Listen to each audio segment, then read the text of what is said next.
Welcome to the Turnpike Sports Spotlight. Dave Weishaupt with you. A big part of the gaming and sports betting industries is promoting responsible gambling. And right now we're going to talk to two guests who are helping to promote responsible gambling. Bo Gray is a returning guest and is founder of WagerScore. And if that wasn't good enough, we have NBA legend Charles Oakley. And they have created something amazing in the gambling industry called Give Better.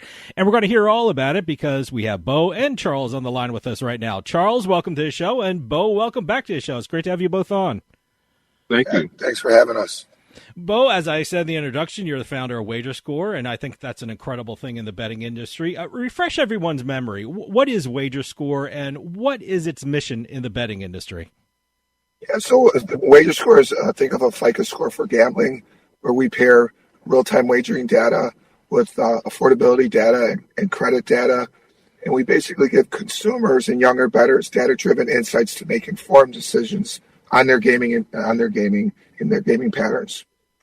Well, Charles, I'm a huge fan of yours, and I grew up watching you play, and it's so great to have you on the show. I'm curious, how did you team up with Bo, and how did you start getting involved in the responsible gambling issues? And also tell us something about the Charles Oakley Foundation, because you're doing absolutely amazing things out in the community. Yeah, thanks.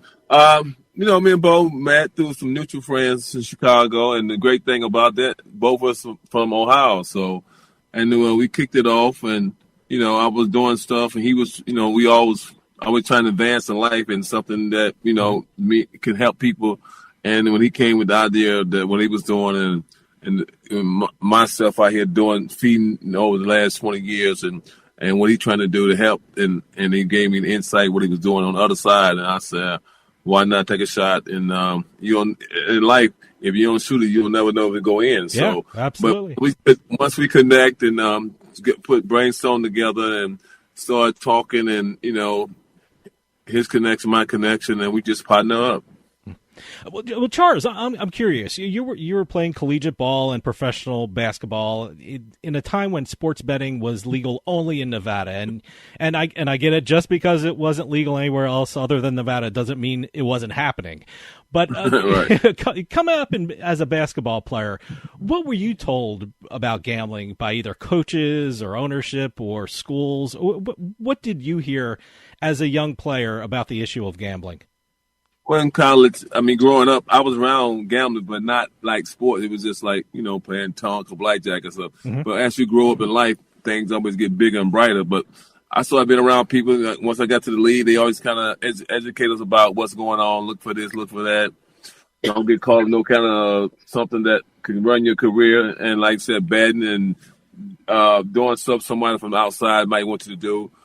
Some of that. But, it's just when you're growing up, you see a lot, though. But I've seen a lot of other stuff, like number guys, the lottery, there's a clan, So I've seen a lot of people betting on stuff and, shooting dice and all that stuff. But when you talk about this other gambling, like in Vegas and online, it's a totally different animal. It can pull you in and like I said, it can be in the water with a life jacket on, and that jacket come off. You got to swim your way back to the land. But it's tough. A lot of people start off like, hey, like you say, you start out, I'm gonna lose $100. Next thing it's $1,000. Next thing it's $10,000, $20,000. So we trying to get them people who can't control what they're doing. Hopefully that we can educate them in some kind of way with words and with data, and hope that they can learn that, don't put all your money in something you can't, you have no control of. I'm so glad both of you are on the show because both of you are doing so much for the issue of responsible gambling. Bo, last time you were on, we talked about WagerScore and how WagerScore can help everyone out there who may have an issue with gambling. It's amazing how we see the gambling problem that it can affect people of all ages. Regardless of your age, WagerScore can really help you if you feel you have a problem with gambling. On your website, WagerScore, which is wagerscore.com, there's a section even for parents to help talk to their kids about problem gambling. What are you seeing with regard to gambling problems of all ages? Yeah, and for me, it goes back to the parent question. I have two boys. They're active in sports. I know they're going to bet. So it's really not telling people to bet or not to bet. It's giving them the tools to bet responsibly and really be smarter bettors using data-driven analytics. So we're not telling our kids or the younger generation not to bet. We're saying, hey, you're 4 for 36 this month, you should take a break. Mm-hmm. Or you're only winning 43% of the time, you need to be at 52.4% to break even. So we're seeing it across all, especially with regulated gambling out there. Everybody's jumping on the bandwagon. And so it's just giving consumers the tools to do it smarter and safer. Mm-hmm. Charles, like Bo said, it seems like gambling and sports betting is everywhere. I mean, professional leagues are making deals with casinos and sports books all the time. I remember just a couple of years ago, the leagues were saying, sports betting was the worst you can do in your life, so never do it. But now, it's constant advertising when the leagues are playing their games and things like that. I mean, are you surprised how the NBA and other professional leagues have really been accepting of gambling as of late? I mean, once they was trying to tell you something for 20 years, now all of a sudden the 21st year. Yeah. No, I'm not surprised because everything now is about money control everything now. Mm-hmm. And revenue to owners, they'll find a way to get it, NFL, NBA, hockey, whatever. But I think that it could be bad because now I think the NBA going to probably get a team in Vegas. And, back in the days you had Art Sleecher and some other guys, was batting and, like Johnny Bench. I mean, he was a coach. I mean, Pete Rose, I'm sorry. Yeah. Pete Rose, and, he said never bet on his team, but he betted. So, I mean, it's a good thing, bad thing, because it's money going to be made. People going to bet. The juice. I mean, if you can get juice for a whole year, you making money. But, I just hope that people don't get caught out there. Because I think a lot of people are going to start losing their pants and shirt because it's too many outlets. It's too much. And you don't have to go to Vegas. You don't have to go to Atlantic City. You can go to an app. You can go to, walk up the, they got walk-up windows in certain states. But, we hope that, they don't, people don't, but they're going to do, I just hope people just, break up families and stuff because of gambling, divorce, and kids can't get what they want because the parents, and sometimes the kid get the parents' credit card, they go on the internet, they download stuff too. So we just have to be responsible. That's why this app and what we're doing is trying to educate people about this. What's been shocking to me is there's been a lot of news stories about betting and the NCAA, which blew my mind a couple of weeks ago. And I know the NCAA president, Charlie Baker, would like to see more things done with regard to sports betting and the NCAA, especially with the issue of responsible gambling. This question is really for both of you. What would both of you like to see happen with regard to the NCAA to address the sports betting issue? And what steps would you guys like to see the NCAA take with regard to sports betting and its athletes? Well, with the athletes, they got the NIL now. Yeah. You paying certain guys, but everybody who make money from the NIL is not going to make pro. So it's a good thing that, if you don't make pro, you have some money to start your business and, and continue your life. I just think that it's going to be a problem because somebody going to come to somebody that ain't got nothing and they're going to offer them something that they can't refuse. And like I said, sooner or later in life, everybody get caught no matter, it might take time, but they get caught when you're doing too much wrong. But I don't wish. I mean, I know we just sold out for like a professional team in college because you for be teaching the high school and college you pro for be teaching the college, and now it's a wide open door. So I just hope that it don't get too far out of hand because when it starts getting out of hand, you're gonna see people doing crazy things, suicidal, this and that, and that's why, I hope that it don't go there. But in life, it's just too, like I just said a few minutes ago, it's too many outlets and, college, everybody wants the money now. Everything before the pandemic, everything was okay. But since the pandemic, everybody's selling all they sold for the money now. Yeah. Bo, how about you? What would you like to see happen with regard to the NCAA? Everyone's talking about the student athletes, but I think we need to really focus on the general student body as a whole because everyone's betting on campus. Yeah. And so I think the NCAA has to say they should allow companies like WagerScore to come on campus and educate consumers, like the credit card companies come out there and say, get a credit score. And so we have to educate them before they start betting, not after. And so that's, to me, the biggest thing we can do is get out to these younger, people and say, when you're 19, 20, learn how to do it responsibly, learn smarter, safer practices, not after they start betting. Now, Bo and Charles, you both have created something called Give Better, and I think it's an absolutely incredible idea. Tell us something about Give Better. Yeah, so we had the idea when Charles was talking about how hard it is to raise money for, Oakley Foundation and Oak Out Hunger. And I thought, well, what if we did crowdfunding through sports betting? So we created the wager score to first protect consumers, and then we decided let's reward those that are betting responsibly by allowing them to donate a percentage of their losses to a nonprofit of their choice. So we're ultimately taking gambling losses and turning them into wins for society and ultimately tax deductions for donors. I absolutely think it's a brilliant idea. Now, right on your homepage, which is givebetter.com, you have the saying, turn your betting losses into tax-deductible donations in 3 easy steps. But walk us through those steps, and how do people get tax deductions using Give Better? Well, so if you're in America, you have to file an itemized claim under the new Trump tax code. There's also some state benefits, state by state. We launched Give Better in Canada. With Entain and Sports Interaction. And in Canada, everyone can write off their charitable donations. So basically, we monitor your net losses for the year. Unfortunately, everyone loses. We've set that 2% that are professional. Yeah. So everyone's giving back. And so we'll allocate 25 cents for every dollar you lose to a nonprofit of your choice. And you'll authorize us to send it to them in your behalf. And you'll get the tax statement from the nonprofit at the end of the year. You raise a great point. 98% of bettors lose. What a service you guys are providing. It's just great.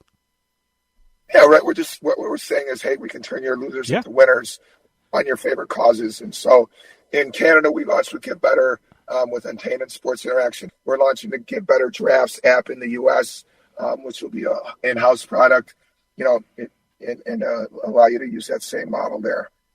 Tell me something about the technology involved with Give Better. How do people make their donations, and can people track their donations when they make them?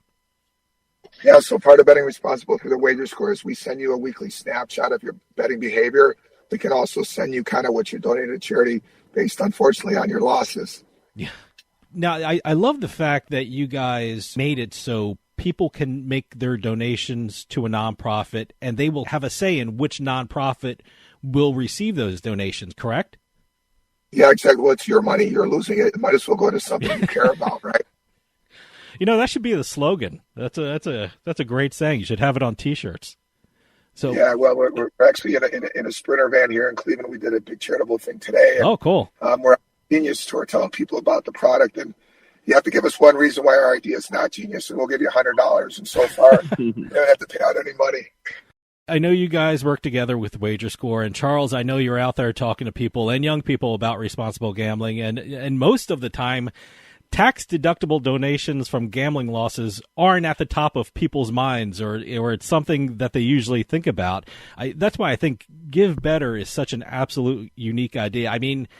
How did you guys come up with? Did you have a beam of light come out of the sky? Because I think this is an amazing idea.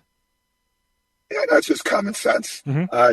Just call it some old school intuition and knowledge, and just understanding that we wanted to create socially responsible gambling. It starts with the wager score and protecting that next generation, but ultimately understanding that we all know we lose. Everyone was on the Chiefs game when Mahomes took the slide the other night. Yeah, that was a bad beat.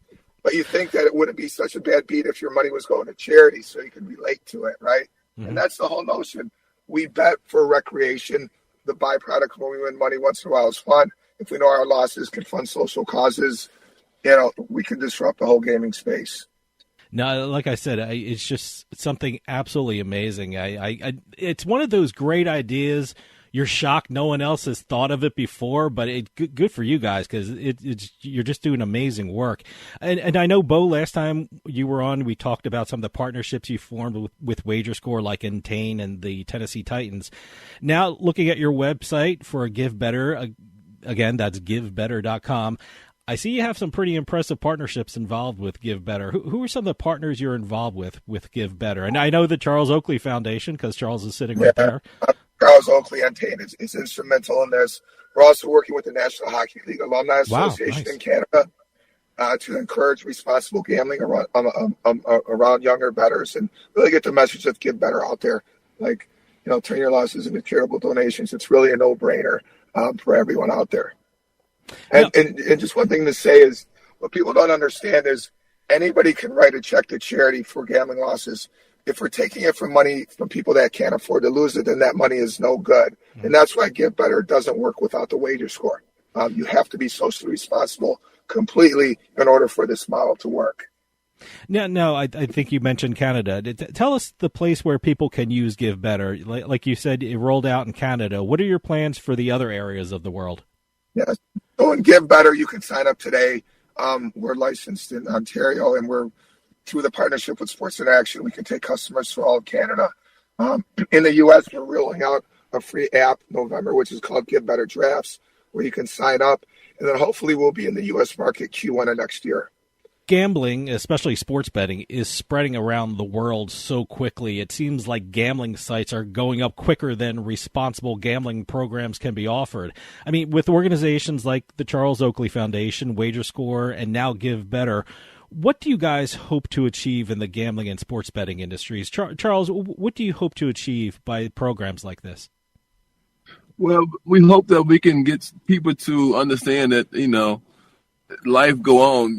Don't spend all your money in one place, especially gambling. And we just trying to, they can educate other people. Then we just trying to get the word, and we just trying to change people. We just trying to we just trying to change the people who out here just gambling a lot, and showing them, hey, be responsible. No matter what, you got, life go on. You 18 and you got $2 million, and then you lose it about 22. Then what you gonna do? I mean, commit suicides, or you don't want to work. Most people who got millions of dollars at an early age don't want to work too long because what's going on in society. They want to get caught in the Joneses, but just want to keep building the app, and every year we can come out and show the improvement that we're changing people's life, and that's the most important thing. How about you, Bo? What do you hope to achieve with WagerScore and now Give Better in the gambling and sports betting industries? Well, for me, WagerScore is simple. I want to make sure my kids and their friends know how to bet responsibly. I'm not saying don't gamble or gamble. I'm just saying do it smarter. Use analytics to make decisions. Know what you're doing before you start. And so my real goal is to get that next generation to be smarter, safer bettors. For Give Better, we want to change the world, right? If everyone copies our idea and we all give money back to charity, then we create a positive for society. So it's not a bad thing. But yeah, we really want to change the way people bet on sports. Tell us how people can use Give Better. Certainly you go to givebetter.com, but do you have an app, and is it available on both Apple and Android? Tell us how to start using Give Better, because I am certainly going to check it out because it's an absolutely incredible idea. Yeah, so if you're in Canada, you basically just go through the site. It's Give Better, Bettor, not ER, everyone, Bettor. You go to Give Better. We basically take your phone number, which gives us data to get personal information, and then you actually bet at our gaming partners. So you download their betting app, and we share data to obviously make sure you're betting responsibly and ultimately track the donations to charity. In November 1st, you'll be able to find Give Better Drafts in the Apple and Google Play Store. And that's a free-to-play game to check out the technology in the app until we roll out in Q1 next year. Now, Charles, I don't get to speak to an NBA legend all the time, so I'm going to take advantage of it because the NBA season is starting up very shortly, and I'd like to get your take on what we can expect from the season, and who are some of the teams that you think will be pretty successful this year? Well, it's been, every summer it'd be some box busters trades and teams trying to improve, and Bradley Beal going to Phoenix should be, Phoenix should be one of the favorites. I know Denver won it last year. LA made a lot of transition over the summer, added some pieces with LeBron and AD. Golden State is always solid. In the East, you got Boston. They just signed Drew Holiday in a trade from Phoenix.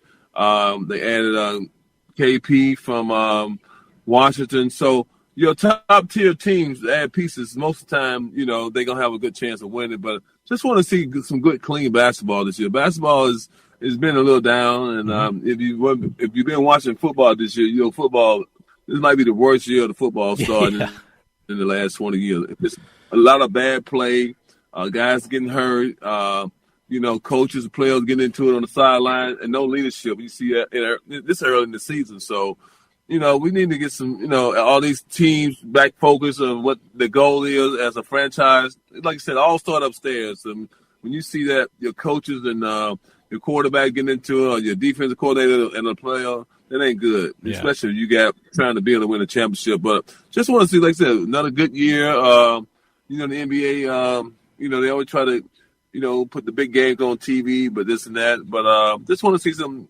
of these small market teams come back, like Memphis. Mm-hmm. Last year, Memphis had, John Morant got in trouble. Yeah. In the East, ain't really got no sleeper because, Brooklyn got rid of their best 3 players. So I think the West, going to be solid again, because, they got top 5 teams, 6 teams, can probably get a chance to win it. And the East got maybe 2 or 3. Guys, we're running out of time, but I want to give you the opportunity to give out your website so people can check out some of the amazing things that we were talking about today. Bo, why don't you go first? Where can people find out more about WagerScore and Give Better? Yeah, so if you go to Give Better, remember BETTOR.com. If you're in Canada, you can register and play today. If you're in the U.S., you can sign up to pre-register, and we'll give you 5 free chances to win $100 for the Charles Oakley Foundation. Well, Charles, do you have a website or a social media address you want to give out so people can keep up with the great things and projects you're involved with, especially the Charles Oakley Foundation? The Charles Oakley Foundation, the Real Oak 34 on Instagram, and just Oakley. I got a Facebook page. So and what we doing as a team, me and Bo. I mean, basically, you can go to any of them sites. I'm part of them. Bo Gray and Charles Oakley, thank you so much for coming on and talking about the great things you're both doing for the gaming industry, whether it be the Charles Oakley Foundation, WagerScore, and now Give Better. You guys are changing the gaming industry for the better. So thanks so much for coming on and talking with us today. Appreciate it. Thank you. We look forward to sharing some of the positive results in the future we've done on this project. Absolutely. You guys come on anytime you want. Thank you. That'll do it for us this week. We'll see you next time on the Turnpike.